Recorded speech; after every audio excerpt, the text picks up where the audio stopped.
রাজকুমার রায়ের গোফ চুরি।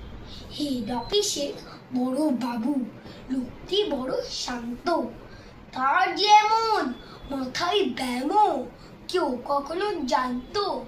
দিব্যি ছিলেন খোশ মেজাজি, চেয়ারখানি চেপে একলা বসে ঝিমঝিমিয়ে হঠাৎ গেলেন খেপে। আটকে উঠে হাত পা ছড়ে চোখটি করে গোল। হঠাৎ বলেন, গেলুম গেলুম, আমায় ধরে দোল।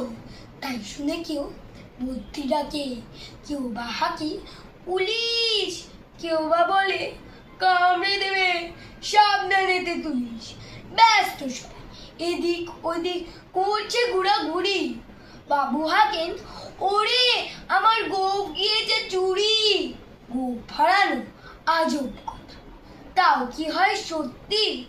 গোপ জোড়া তো তেমনি আছে, কমেনি এক রদ্দি। সবাই তারে বুঝিয়ে বলে, সামনে ধরে আয় না, মোটেও গোপ হয়নি চুরি। কখনো তা হয় না, এগে আগুন তেলে বেগুন, তেড়ে বলেন তিনি।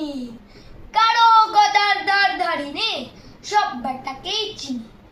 নোংরা ঝাঁটা, ক্যাংরা ঝাঁটা, বিচ্ছিরি আর ময়লা, এমন গোপ তোর এক তো জানি শ্যামবাবুদের গয়না। এই গোপ যদি আমার বলিস, করবো তোদের জবাই। এই না বলে চুরি মানা করলেন তিনি সবাই।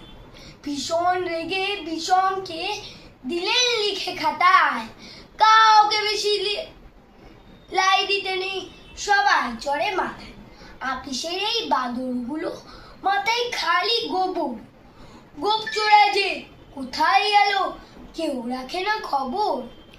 ইচ্ছে করে এই বেটাদের গোপ ধরে খুব নাচি, মুখ খুগলার বন্ধু ধরে কোদাল দিয়ে চাচি। গোপকে বলে তোমার আমার, গোপ কি কারোর কেনা? গোপের আমি, গোপের তুমি, তাই দিয়ে যাই চেনা। নমস্কার।